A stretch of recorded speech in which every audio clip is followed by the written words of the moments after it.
Boa tarde, boa tarde, boa tarde. Será que tá todo mundo almoçando já?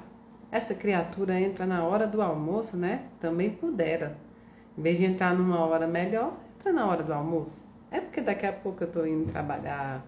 E aí eu aproveitei um pouquinho do tempo, né? Pra gente conversar um pouquinho. Como é que vocês estão? Como foi esse início de semana, já que hoje ainda é terça-feira? Como foi o fim de semana? Como está sendo o mês? Esse início de mês, né? Um mês em que as pessoas têm uma certa superstição com agosto, né? Como é que vocês estão nesse momento? Onde vocês estão? Aqui em Brasília está quente. Não sei se quente, mas seco, né? Seco. Aí, deixa eu tentar aumentar isso aqui. Pronto. Brasília está seco, um pouco quente, né? Onde eu moro é um pouco mais frio, mas está quente. Eu estive pensando, né? Sempre que é início de semana, a gente sempre começa a pensar e a repensar a nossa vida, a repensar os nossos passos. É na segunda que a gente começa a pensar em iniciar, fazer algo novo, né? Na segunda eu começo, é sempre assim. E hoje já estava com alguns dias que eu não fazia um exercício físico. Trabalhando com processos, estudando o próprio espiritismo e sempre anulando essa parte de recomeçar a fazer exercício físico. Então hoje eu resolvi simplesmente fazer, sem pensar em quanto tempo, sem pensar na continuidade, só fazer. E aí eu me deparei com uma frase que há algum tempo eu escutei que dizia assim: se você está cansado de recomeçar, não desista. Não desista, porque toda vez que você desiste de alguma coisa ou de algo, você é obrigada a recomeçar. Já que aquela coisa certamente tem grande importância para você, já que está sempre tentando. Mas quando a caminhada está muito difícil, o normal da nossa vida é desistir algumas vezes, é pensar em desistir, é deixar para lá, é buscar algo mais fácil, é buscar um caminho que seja mais favorável, mas temos que analisar se é só porque é difícil e tá duro e tá complicado, ou é porque realmente não é pra gente. Geralmente e quase sempre é porque está muito difícil. Requer um esforço maior, requer uma criação de habilidade, porque habilidade você pode criar, habilidade você pode aprimorar, habilidade você pode trazê-la, né? Estudar. Então, eu hoje pensei muito nisso quando voltei a fazer exercício físico. Aí pensei, não voltei como antigamente, sim. Sempre que recomeçamos não é como antes, é justamente um processo novo, uma pessoa nova. Você não é sequer a mesma pessoa de uma hora atrás. Quanto mais de dias atrás, meses e anos. Recomeçar significa trazer de volta o seu eu de uma forma diferente. Processo diferente agora.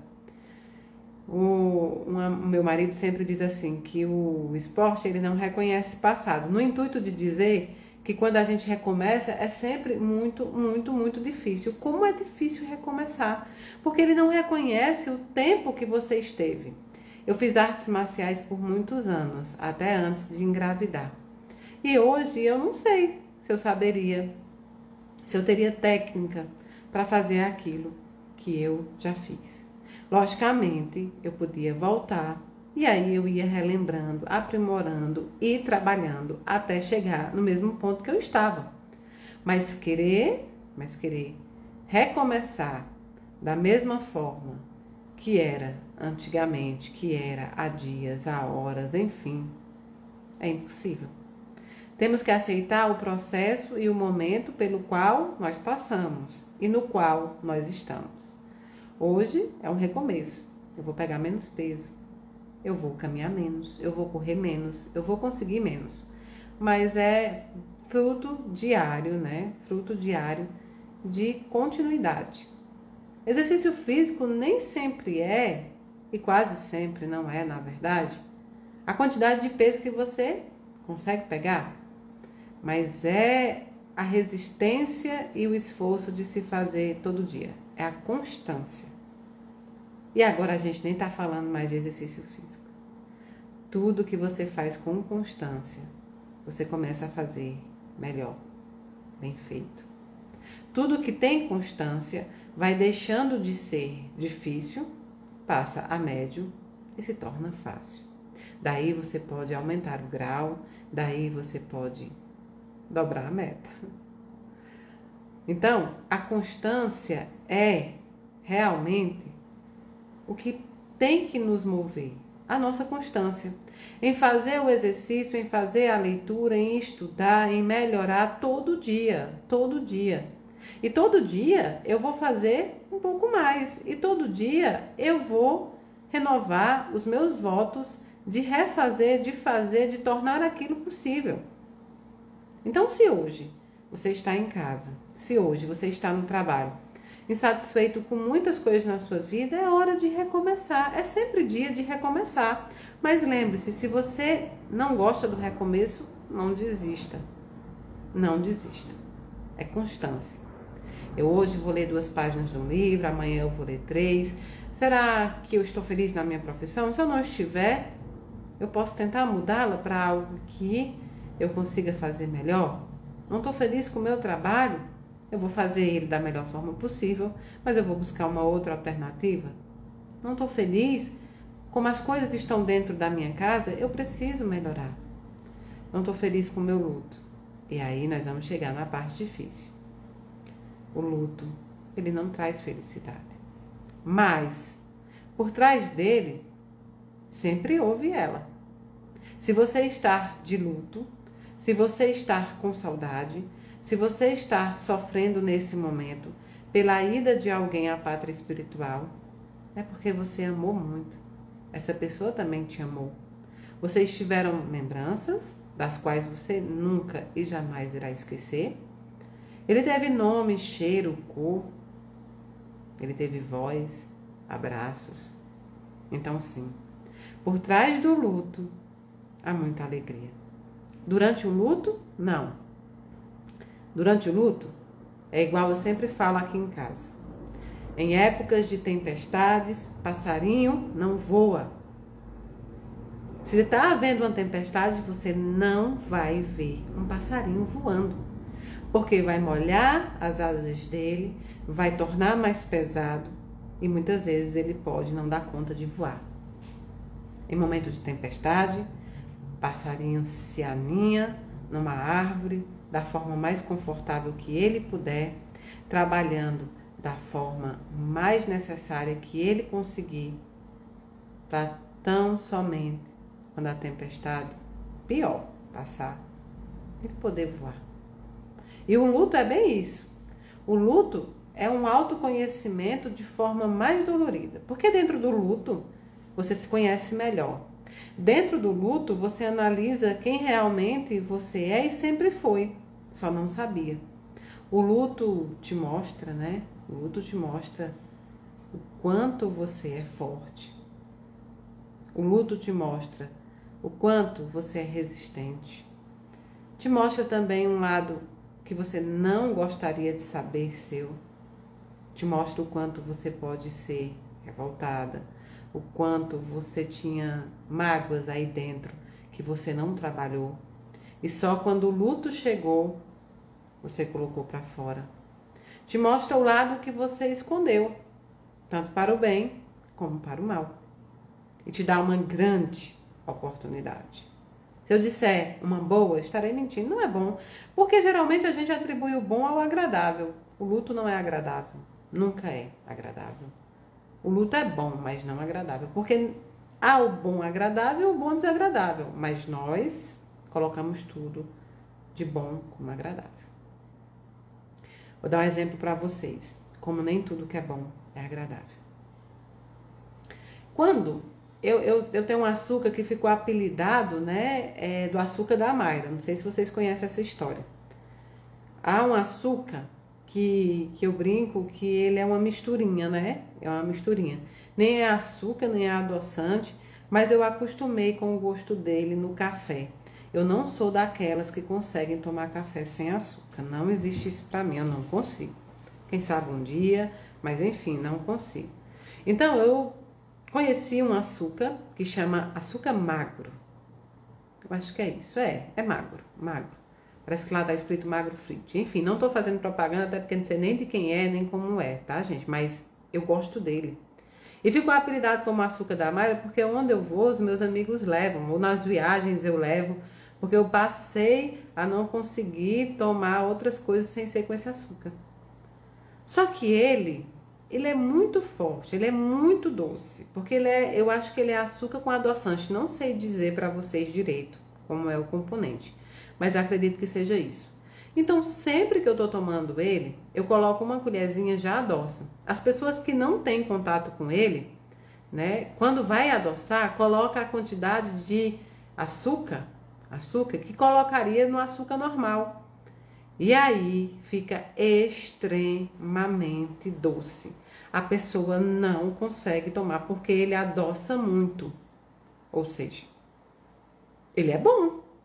Só que dependendo da quantidade que você colocar, ele não é agradável. Serve para tudo na nossa vida. Tudo é bom, mas nem tudo é agradável.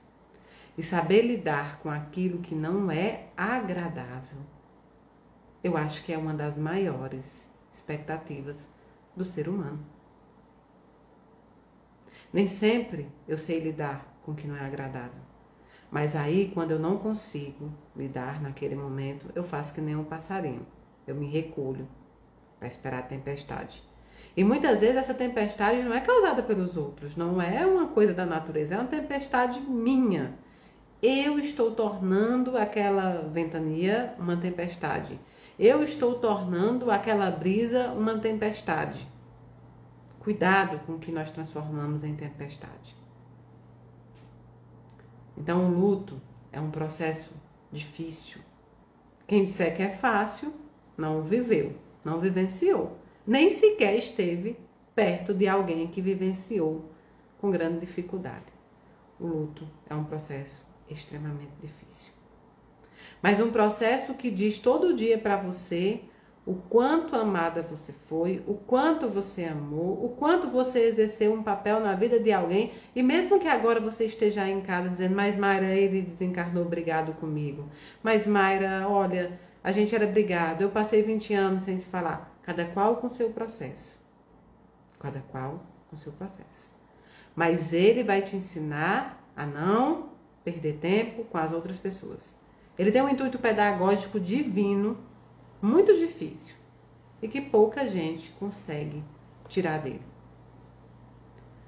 Quando a minha avó desencarnou, a avó Deja, eu fiquei muito triste porque havia 5 anos que eu não a via, e ela me ligava pelo vídeo, eu me lembro que nos últimos anos, ela não sabia quem eu era, ela me chamava pelo nome da minha tia, ela me confundia. E eu disse, mãe, porque eu sempre chamei ela de mãe, tá, gente? Mãe e pai. Mãe, a senhora não lembra de mim? Mãe, sou eu, Lê, mãe. E ela disse, como é que eu vou lembrar de você, se você não vem mais aqui? O processo de desencarne dela, aquilo me bateu muito forte. Eu não a vi durante os 5 últimos anos que ela esteve encarnada. Eu não a vi. Mas eu resolvi que isso não ia definir uma vida inteira com ela. Que isso não ia definir os momentos que eu tive com ela, as trocas que eu tive com ela, os ensinamentos. Isso não define. Porque remorso não vai mudar nada. O arrependimento muda. O remorso é aquele que você não trabalha. O arrependimento é aquele que você usa para mudar. Então eu prometi para mim mesmo que pelo menos uma vez por ano eu retorno ao Jati para visitar os meus, para visitar minha mãe, minha irmã, minhas sobrinhas, meu irmão, para visitar aqueles que me são caros, aqueles que me são caros de valor, porque eu não quero mais ter que aprender a conviver com a ideia de que eu não os vi, só recebi uma notícia. Dentro do meu luto, o que eu aprendi foi não perder tempo. Dentro do meu luto, o que eu aprendi foi fazer acontecer. Então, sim, luto é um tempo de aprendizado que pode durar 1 ano, 10 anos, 20 anos, 30 anos. Depois ele se transforma num amor tranquilo, mas até então é uma luta diária. E eu acho que as pessoas quererem maquiar isso torna pior. Religião, doutrina, seja o que for, deixe partir, deixe descansar, parem de falar, eu acho que torna os lutos reais piores. Então, no meu trabalho, na minha vida, eu tento lidar com tudo da forma mais realista possível. Até a mediunidade, tudo. Eu não gosto daquilo que é muito fantasioso. Tira de nós o objetivo real desta encarnação. Então, a gente trabalha com a realidade. Se a sua realidade nessa terça-feira é de dor, é a dor que você vai trabalhar. Se sua realidade nessa terça-feira é de alegria, é a alegria que você vai trabalhar. Se sua realidade é revolta, é o que você quer que seja, você vai trabalhar isso. Fiquei pensando muito nisso, nos recomeços. Recomeçar nunca é fácil. Recomeçar nunca é agradável, mas é bom. Então pense bem no que você gostaria nesse momento e veja que ainda há tempo para todas as coisas.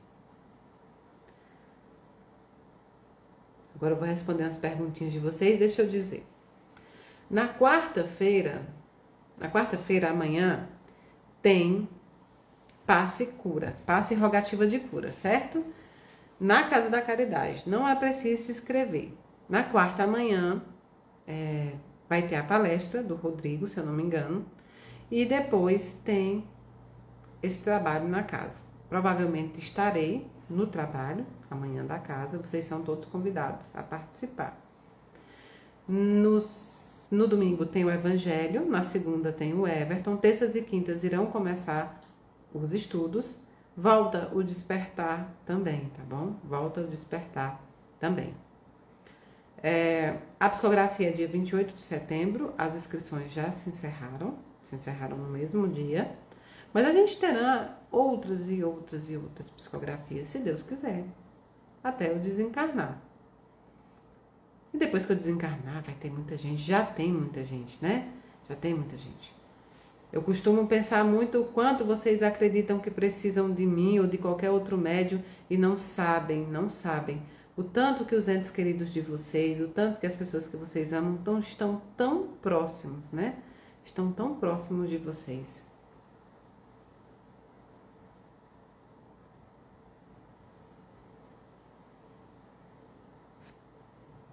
Deixa eu ver.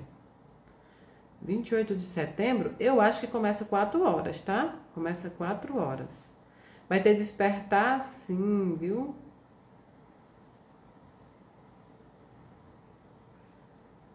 Pergunta sobre o Daniel. Rose, 3 perguntinhas sobre o Daniel. Ele é o patrono de outra casa de caridade? Não. Na realidade, o Daniel tem um trabalho de coordenação, se a gente fosse assim falar. E até então, não iria assumir, como eu gosto de chamar, a tutoria de um médium. Não iria assumir. Eu tenho, porque ela ainda continua sendo um grande presente na minha vida, que é a Caterine, que foi a minha mentora. Mas a Caterine se envolveu muito comigo e eu com ela. E passou que ela defendia muito ou passava muita mão na minha cabeça. Vou falar de verdade, às claras, como é que funcionou. E me apoiava e tentava me ajudar em tudo. E aí, para que acontecesse o trabalho, para que tivesse uma Mayra hoje que está falando com você, essa Mayra, esse tipo de tutoria não ia funcionar. Foi quando, para o bem do trabalho, e não da Mayra, gente, para o bem do trabalho, para que o trabalho crescesse, para que eu chegasse no caminho correto, houve a troca de mentores. Então, Inácio Daniel não tinha, até o presente momento, a missão, o trabalho de de ser tutor de alguém. Ele tem um trabalho de coordenação. E aí, a Casa da Caridade surge justamente da junção do que ele achava necessário, né, do que ele acredita ser necessário para que seja feito um bom trabalho mediúnico, que é também a caridade material, moral, a caridade psíquica, a caridade de responsabilidade emocional. Então, nasce a Casa da Caridade das circunstâncias que ele foi avaliando ao longo do trabalho mediúnico também. Então, ele é patrono só da Casa da Caridade Inácio Daniel. Eu, até o presente momento, sou a única pupila dele, não porque sou merecedora ou porque sou um bom instrumento, mas porque acredito eu, e aí nunca foi conversado comigo, com ele dessa forma, acredito que ele tenha recebido essa ordem para o bem do trabalho que deveria ter sido feito. Daniel não vai encarnar novamente? Não tem nenhuma previsão de que Daniel reencarne, tá bom? Ora, eu gostaria que todos conseguissem ver ele, né? Ver ele, conversar com ele.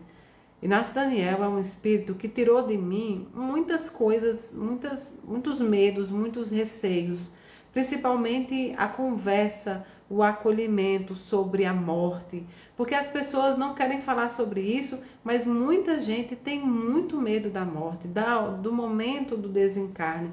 Muita gente tem receio, muita gente vive amedrontada. Então, assim, ele é um espírito muito amoroso, que consegue se colocar no lugar dos encarnados. Então, ele consegue ver a dificuldade e consegue ver algumas situações sob o olhar de alguém que está encarnado num plano de expiação, né? Os momentos que passamos aqui. Então, ele tirou de mim o receio da minha mediunidade. Ele tirou de mim o receio de estar em público. Ele tirou de mim o receio de sofrer as perseguições. Ele me criou forte, sabe? Eu consegui me fortalecer a minha mediunidade junto com ele. Eu brinco com ele que ele é um espírito muito real que eu digo, inclusive material. Eu sinto ele muito material porque ele consegue se colocar com empatia no lugar dos encarnados. Tem espíritos, irmãos nossos, que já estão em grande evolução, que têm um olhar um pouco diferenciado, porque já passaram o processo, sabem que nós temos que passar, mas às vezes falta um pouco de paciência pelos processos que ainda estão retardatários. E ele tem um amor, uma paciência, uma empatia, ele consegue ver todos os processos com um olhar muito bonito. Então eu sou suspeita a falar, mas o Daniel, para mim, é um grande mentor, pai, um espírito realmente em grandeza, mas não é grandeza de conhecido, porque ele não quer isso, é em grandeza de ensinamentos. Amor que não se mede, um beijo, queridos. Outros médios conseguem ver ele.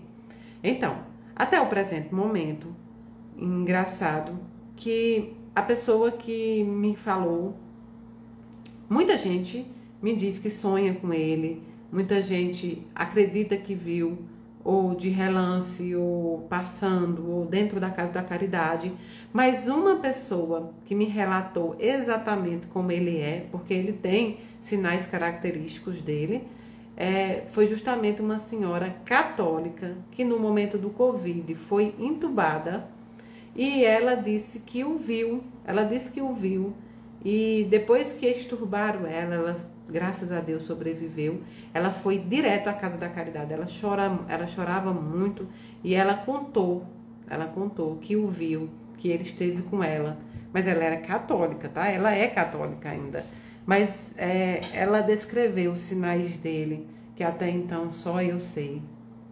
E então eu vi que ela esteve muito presente e nitidamente com ele. Mas não há nenhuma impossibilidade, pelo contrário, é até normal que outros médios o vejam, né? Deixa eu ver aqui que eu apertei alguma coisa. Deixa eu ver as horas, hein, gente, que eu tenho que trabalhar.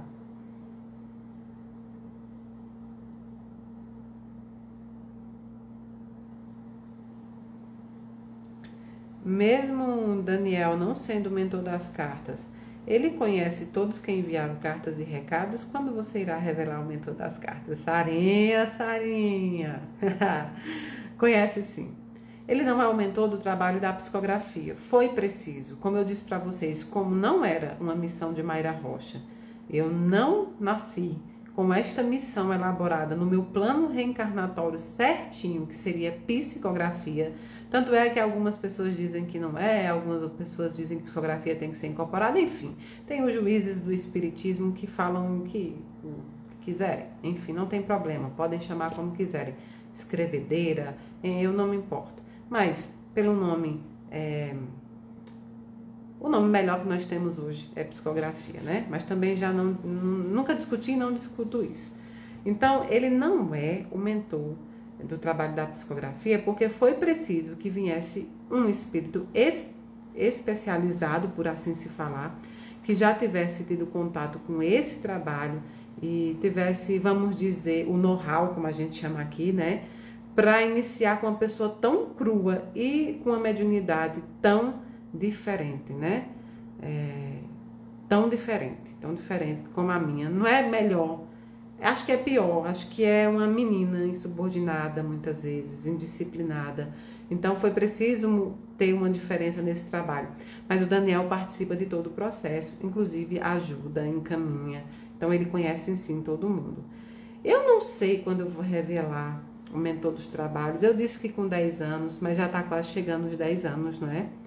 Eu não sei. A gente vive num mundo que tudo vira um motivo para discussão, vira um motivo para piadinha, vira um motivo para, enfim, um ibope para o mal desnecessário. Vivemos um tempo muito diferente. Então, eu não sei, se não for para ser algo que vai acrescentar o trabalho, nem tem porquê isso acontecer, né? Aí quem decide são eles e não eu. Se ele decidir por fim que tem que ser revelado, será. Se não, seguimos assim, fazendo o nosso trabalho.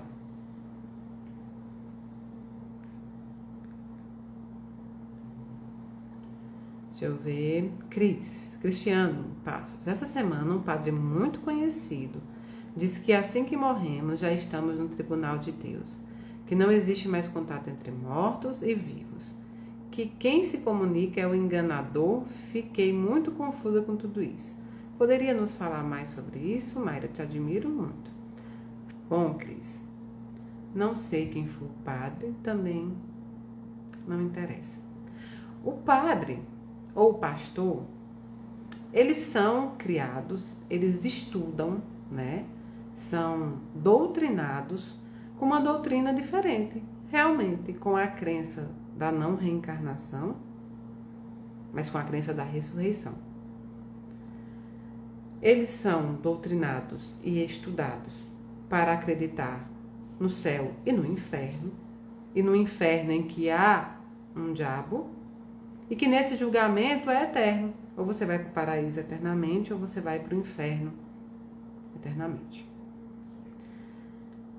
Algumas vezes a teologia, principalmente aquela que é de pinça, usada de forma não pensada, não racional, ela pode ocasionar esse certo tipo de fala, que a mim não gera nenhuma surpresa. Afinal, a religião do irmão é diferente da nossa, graças a Deus. Porque não faria sentido para mim viver num mundo, uma criação tão bonita que são os humanos racionais, os humanos que podem buscar sua melhora e sua evolução. Esse mundo realmente não teria sentido se nada existisse depois daqui, a não ser céu e inferno.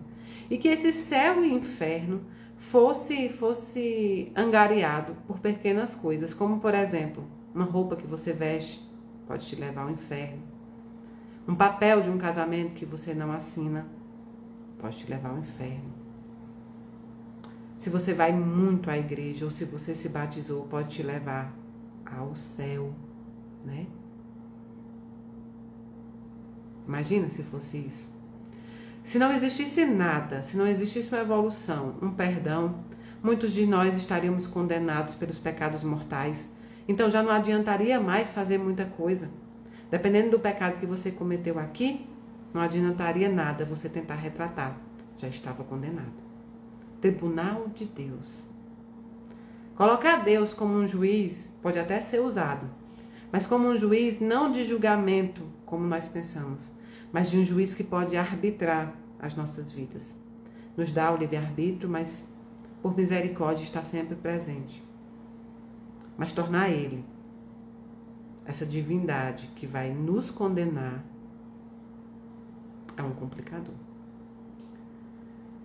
Quando um irmão de outra religião fala sobre isso, eu não vejo maldade neles, nem tampouco desrespeito ao espiritismo ou qualquer outra crença espiritualista, né? Não vejo mesmo, sabe por quê? Doutrinados assim, estudados assim, fechados assim numa caixa. Eu também já fui fechada numa caixa, todo mundo já foi. Inclusive dentro do espiritismo temos irmãos que são fechados numa caixa também. É o mito da caverna, já viram, de Platão? Quando a pessoa está dentro de uma caverna e aí as sombras estão passando do lado de fora e está colocando na parede. O que ele vê é apenas os desenhos da realidade que acontece lá fora e a luz do sol. Então não entendo como desrespeito, não entendo como maldade. Muitas vezes, pelo contrário, eu entendo até como uma bondade. Eles creem na religião deles, eles creem na doutrina deles. Portanto, eles pregam aquilo que realmente eles acreditam. E muitas vezes esse intuito de falar dessa forma é justamente para salvar você do que eles acham que é algo ruim. Eles não querem te salvar da Mayra ou de qualquer outro médium. Eles querem te salvar do inimigo que utiliza o médium para enganar as pessoas. Essa é a visão deles. Então veja por esse lado que ele está tentando não deixar que você caia em algo que eles consideram ruins. Mas não faz sentido para mim essa conversa quando, na realidade, nós falamos, e os nossos irmãos católicos e padres sabem disso, das aparições de Maria. Maria foi um ser divino, encarnado aqui no plano terrestre, que viveu como eu, como você, comeu, andou, foi ao banheiro. Maria tinha carne. Maria, Jesus, todos os apóstolos passaram por aqui em carne. Depois que desencarnaram, vieram, né? Vieram aqui. Maria, as 3 aparições de Fátima. Como os espíritos não têm contato com os encarnados? Sim, certamente mortos não terão contatos, não. Mortos não fazem contatos. Eu nunca fiz contato com morto. Se alguém já fez, aí eu não sei. Com morto, nunca fiz. Então, o padre tem razão. Com mortos, nós não. E as aparições dos santos? A bicorporeidade que muitas vezes leva eles a canonizarem alguém. Por que proibiria-se na Bíblia o contato, né? O contato com feiticeiros, enganadores, médios, enfim, como chamam, como quiserem chamar, nas variadas traduções da Bíblia. Por que proibiria se não existisse? Por que Moisés proibiria esse contato lá? Questão de raciocinar, uma questão de utilizar a teologia da forma correta. Há uma passagem já no Novo Testamento, onde Lázaro morre, que é o servo, desencarna, e depois vai o seu chefe, o seu dono naquela época, né? Que era praticamente mesmo uma escravidão. E aí ele desencarna e vê Lázaro num lugar melhor e pede a Lázaro que molhe a ponta do dedo para que ele deixe de sentir sede. E Lázaro diz que não consegue. Depois ele diz, vá lá à terra e avise aos meus irmãos o que acontece aqui para que eles possam mudar. E aí, Abraão, que estaria lá com ele, fala, como? Eu já mandei vários profetas e eles não acreditaram, né? E eles não acreditaram. Então, por quê? Por que eu enviaria? Não ia adiantar. A doutrina espírita nunca quis angariar pessoas, nunca quis doutriná-las a fim da força, a mantê-las aprisionadas, a mantê-las dentro de uma caixa, não. Nós trabalhamos, nós propagamos aquilo que nós realmente vivemos. Mas nenhuma da parte desse nosso irmão não acho desrespeito. Acho que é o que ele aprendeu. Acho que ainda não parou para pensar sobre outras possibilidades. Inclusive, os mistérios de Deus são desvelados a todo tempo. Então, é necessário um estudo bíblico para que todas as pessoas consigam ver quantas provas da espiritualidade tem dentro da própria Bíblia. Não faria sentido uma proibição se isso não ocasionasse. Agora, fazer contato com os desencarnados para fins levianos de forma leviana é proibido, sempre foi. Da época de Moisés até hoje, desde o início da humanidade, sempre foi. Nós fazemos esses contatos sempre no objetivo do consolo, da melhora, da evolução. Mas, se eles acreditam em santos como acreditam e nas aparições de Maria e de vários santos, e de que santos podem interceder por nós, eles acreditam na espiritualidade. Todos foram encarnados neste plano. Mas olha, não causem polêmicas com isso não. Não tem nenhuma polêmica. Ele tem a religião dele e a doutrina espírita não tem nenhum intuito de refutar nenhuma religião. Pelo contrário, eu tenho um extremo amor pelos católicos e pelos evangélicos. Extremo amor. Não os vejo fazendo isso como forma de maldade, não, né? Inclusive, quando falo com um padre que desencarnou, ele também quer me exorcizar. Ele também diz que é o inimigo. E eu até falei com um padre esses dias e eu falei, mas vem cá, quem está me aparecendo é você. O pessoal diz que quem aparece por médio é que é, né? Que é o inimigo que está enganando. Então, olha, eu acho que se existisse um diabo, era muito bom. O problema é que existe falanges de espíritos que estão tentando parar a evolução. Eu gostaria, sim, de acreditar neste inferno, porque ele é melhor do que enfrentar a realidade de que nós seremos julgados por nós mesmos, a nossa capacidade, na forma com que julgamos. E o enclausuramento, quando você se enclausura e deixa de viver as provas dessa vida, nem sempre te traz santidade, nem sempre te faz evoluir. Imagine, nós temos que passar por este mundo de expiação e vivenciar tudo aquilo, para que a gente possa evoluir, tá bom?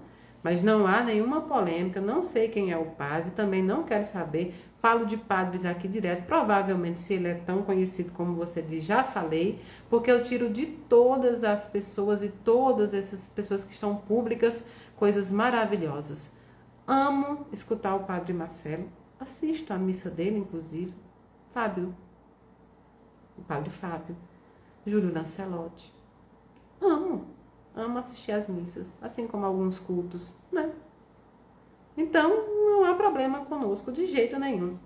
Aquelas pessoas que têm dificuldade em aceitar a opinião ou aceitar a realidade, porque para eles essa é a verdade dos outros, ela não está bem segura com a sua religião ou com a sua doutrina. Eu consigo gostar de ouvir, né? Pessoas que inclusive são ateias, agnósticas, enfim. Mas que a inteligência é grande, que o ensinamento pode inclusive me ajudar dentro da minha mediunidade. Se eu posso tornar a minha mediunidade melhor, se eu posso tornar a Mayra Rocha um equipamento melhor para isso, né? Por que não? Então eu gosto de vários tipos de programas e pessoas e psicólogos e nem todos são espíritas, aliás. Quase todos não são. Então, sim, hoje eu estava malhando, né, fazendo exercício, escutando Leandro Carnal, um podcast que eu gosto muito, Platitudes. Eu gosto muito do podcast, é com a Gabriela Prioli também, e o Leandro Carnal. Estava escutando o último podcast, acompanho. E não tem importância para mim que a crença, ou que eles não tenham crença, ou que a crença seja diferente. Não. São inteligentíssimos, me colocam a pensar, me colocam a querer estudar, porque aí eu me desobrigo a acreditar apenas no que dizem e vou buscar. E eu tenho grande seguridade, né? Seguro da minha fé, da minha crença. E é isso, sigo com a minha crença, mas sigo tirando de todos aqueles que eu acho que tem algo bom, necessário ao me oferecer. De outras religiões, não religiões, da psicologia, da filosofia. Não concordo com tudo, mas também ninguém concorda com tudo comigo. E assim é a vida. E o que eu não concordo, eu vou buscar. Por que eu não concordo? Como é, né? Então,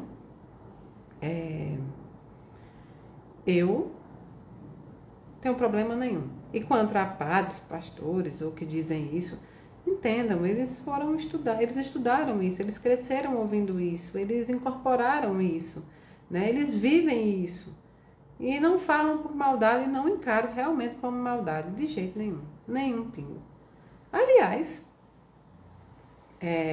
eu até gosto, porque eles não falam que é mentira, eles dizem que é um diabo, né? Que é um enganador. Então, por aí já há uma crença da existência de algo, né? Diferente da nossa. Então, não, tem um amor danado, um respeito extremo. Respeito extremo. Eu não quero, não exijo que as pessoas gostem de Mayra Rocha ou do espiritismo, não é isso que nós buscamos. A única coisa que eu busco é respeito, como eu respeito todo mundo. Então, para mim, não é nenhuma maldade, pelo contrário, eu entendo como algo que ele esteja tentando fazer para salvar pessoas, né? Porque se ele tivesse razão, realmente ele ia salvar muitas pessoas. Acontece que essa salvação, né, entre aspas, das almas, esse intuito de trazer Deus tem sido cada vez mais cruel, tem sido cada vez mais religião do medo, tem sido cada vez com menos empatia, menos amor, tem sido cada vez com mais dogmas. E aí eu estou falando de tudo, inclusive do espiritismo. Cria-se dogmas absolutos até dentro da doutrina, e aí as pessoas têm uma obrigação de seguir só aquilo que você diz. Não, pelo contrário. Sempre que vocês me ouvirem falar, busquem fontes, busquem estudar. Porque eu posso falar algo que eu errei, ou algo que não é bem assim, e principalmente tem e pode discordar umas falas. E continuar, né? E continuar gostando de tudo. O que não me acrescenta, eu deixo passar. E o que me acrescenta, eu retenho. Então, eu gosto de tudo, tá? Espero ter explicado de forma que não cause polêmicas. Então, gente, eu vou almoçar. Não almocei ainda. Não, Rai, não aconteceu nada. Eu só respondi uma pergunta, tá bom? Não aconteceu nada, só estava respondendo uma pergunta. Deixa eu ver. Tô com tanta fome, eu vou comer, tá bom? A gente se vê aí ao longo da semana. Já comecei as entrevistas, tá tudo indo bem. Beijão no coração. Oi, Aline. Mayra, fala comigo. Oi, Aline, um beijo, querida. Eu encontrei ontem Natália Guedes. Olha, gente, eu amo encontrar vocês na rua, vocês me abraçarem. Amo mesmo, tá? Pena que algumas me encontram no final do dia, né? Já não muito agradável o dia inteiro. Um beijo grandão no coração de vocês. Que Deus abençoe a semana de vocês, a vida de vocês, a família de vocês, a profissão de vocês. Amo vocês do dedinho do pé ao fio do cabelo. Beijo.